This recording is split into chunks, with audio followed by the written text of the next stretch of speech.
Hi everyone, John Marshall, the DrillMaster, USU Army ROTC Basic Rifle Commands. There aren't advanced rifle commands, just to let you know.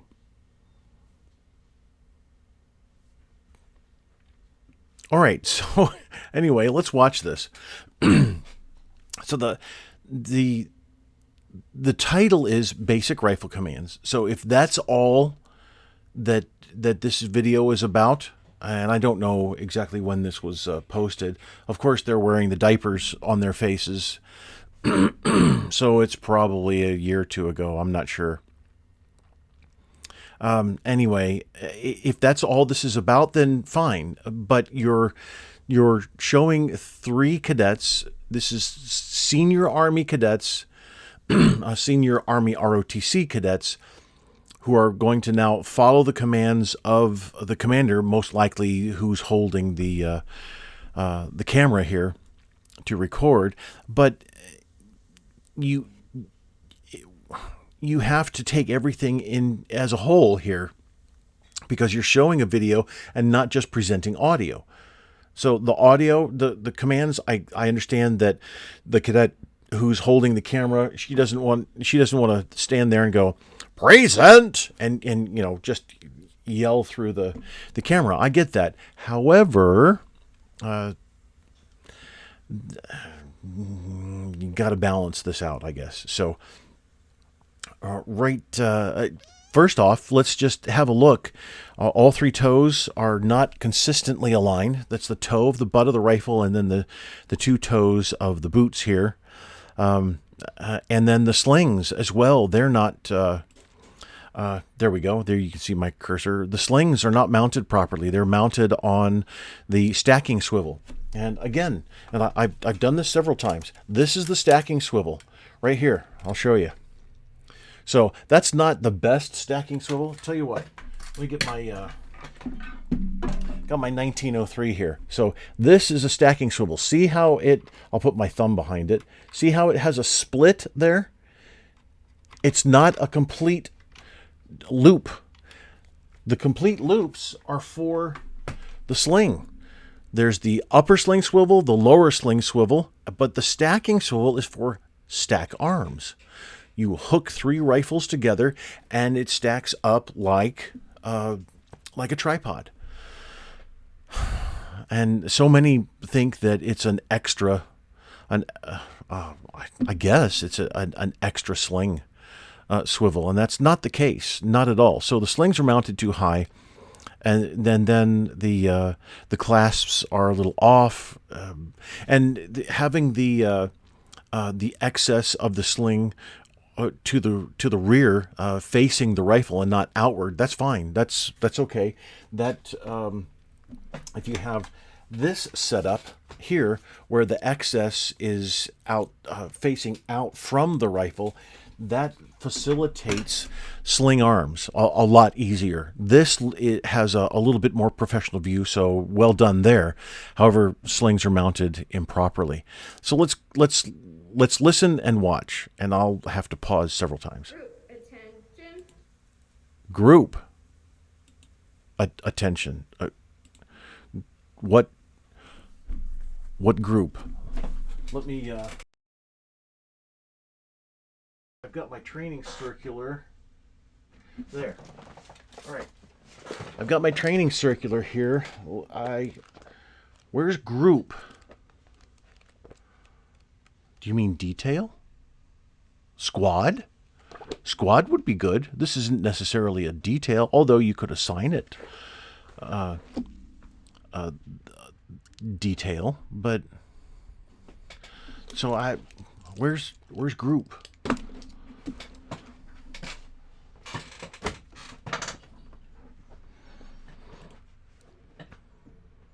Port arms.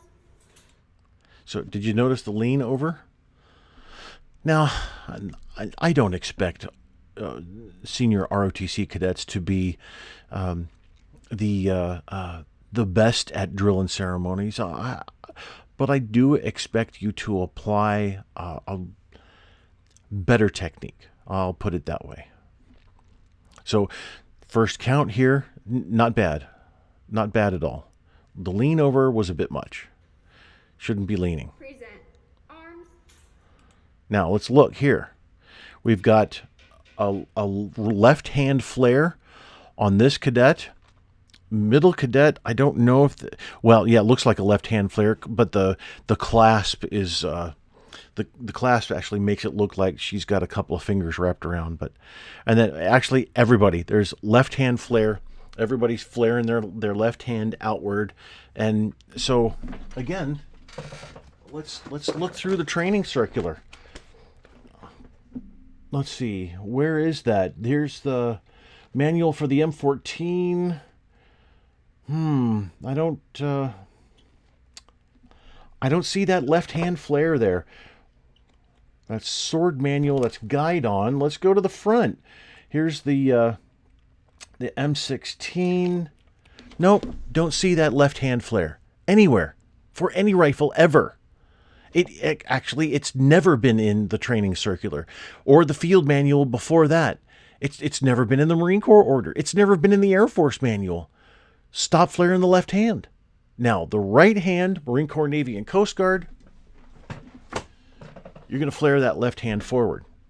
But you're not going to do it for the Army, Air Force, or Space Force. Order. Arms. You went to port, not order. The command was order arms. Shoulder. Arms. Now you're going to left shoulder. So at least follow the orders here. Now notice the middle cadet, she's got her head going way over. I know, head around the rifle, not rifle around, or rifle around the head, not head around the rifle. And she's still listing. Maybe she needs to go Navy Port. Arms. with that list there. Right shoulder. Arms. So I can't back up because there's only a pause and play function. But that right hand flare, the right hand flare here, that's no, you're wrap the hand, and then here we have a shelf. This angle right here should look like this. Should have a nice neutral wrist. And so I'm getting into just little tiny bits, but still, there hand flares all over the place. It just doesn't work. It doesn't work, ladies and gentlemen. Head going back and around. Now this order arms, apparently you can look down and make sure that you're placing your rifle well. But only if you're in the middle. If you're on the right of the formation, then you're looking off to the right. And then if you're on the left, then you're looking straight forward. So make sure that you do that. And then we're back to the beginning with group attention. USU, I don't know what USU is. And then let's go here for color guard.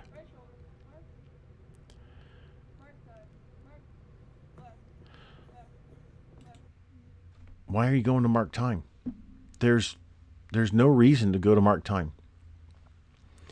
So we have a very short staff here, and it looks like a very long staff for the American flag. The harness sockets are obviously at completely different levels, and that shouldn't be. They should be at the same level. Both staffs should be exactly the same color. They should be exactly the same length. Flags should be as close as possible to the same dimensions. Now, flag dimensions. The American flag comes in certain dimensions. The Army, in this case, only uses 2 dimensions for flags for the color guard.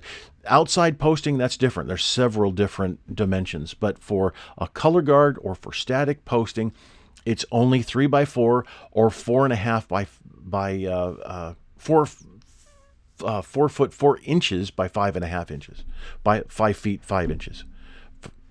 Yeah, something like that. Anyway, sorry. So it's only the 2 dimensions, and some state flags don't come in exactly those dimensions. They're similar, but You just have to then deal with those situations as they arise. So a state flag might be a little longer, but a little shorter. So that's not a big issue.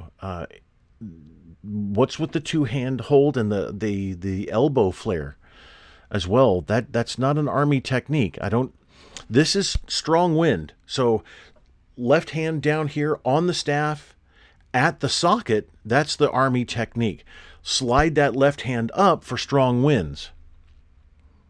I don't see strong winds here at all.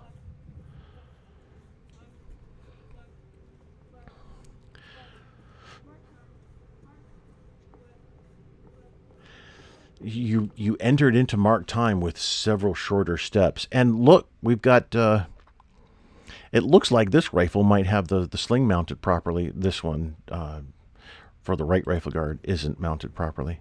And then this is colors reverse, so it's just a matter of coming around in a little arc, apparently. That's what colors reverse is for the Army, according to USU Army ROTC. Colors reverse practice. It's not even close, ladies and gentlemen. Not even close. So I'll post a link to what you're supposed to do down below. All right, and open the TC, open the training circular, and please, you're on a color guard. You're senior cadets. You're learning how to be officers. I get that, and you're going to be commissioned into the Army, maybe the National Guard, or even the Reserve. I understand. That's fine. Your officership is off in the distance somewhere. Probably relatively close, maybe relatively far away, for some of you. We've got American flag at an angle, but yeah, this is not good. So when you become an officer, you're supposed to do your job, or lives hang in the balance. So when you're a cadet, you're supposed to do your job. Lives are not hanging in the balance when you're on color guard. I get that. I understand that. Everybody should understand that. This is not a life or death situation. Every job in the military there's a life along the way. I was a unit training manager. Did me not doing my job at certain times or any time, did that mean that lives hung in the balance? Well, actually, yeah, probably. If I didn't make sure that I was maintenance training several times. So if I didn't make sure that maintenance training was maintaining their records properly, and that everybody in upgrade training was taken care of properly, it's quite possible that something would have been missed. Give you an example. I don't know if they're F-15. In one of the wings, there's two spars. I'm not exactly sure. This happened a couple decades ago. Two metal posts, I'll call them, needed to cross this way, but the two maintainers who were working on the aircraft crossed them this way. When the aircraft crashed outside of a village in Germany and killed the pilot, and then the two maintainers went out into the German woods and committed suicide, it was a big deal. Now, what happened? The investigators went through all of their training records and made sure that even the training manager was investigated. Everything is investigated, because lives hang in the balance if you don't do your job. Here, this is what you're learning. Yes, lives don't hang in the balance, but you're learning to do your job. You're learning to concentrate on your job, and colors is your job. All right. Have a nice day.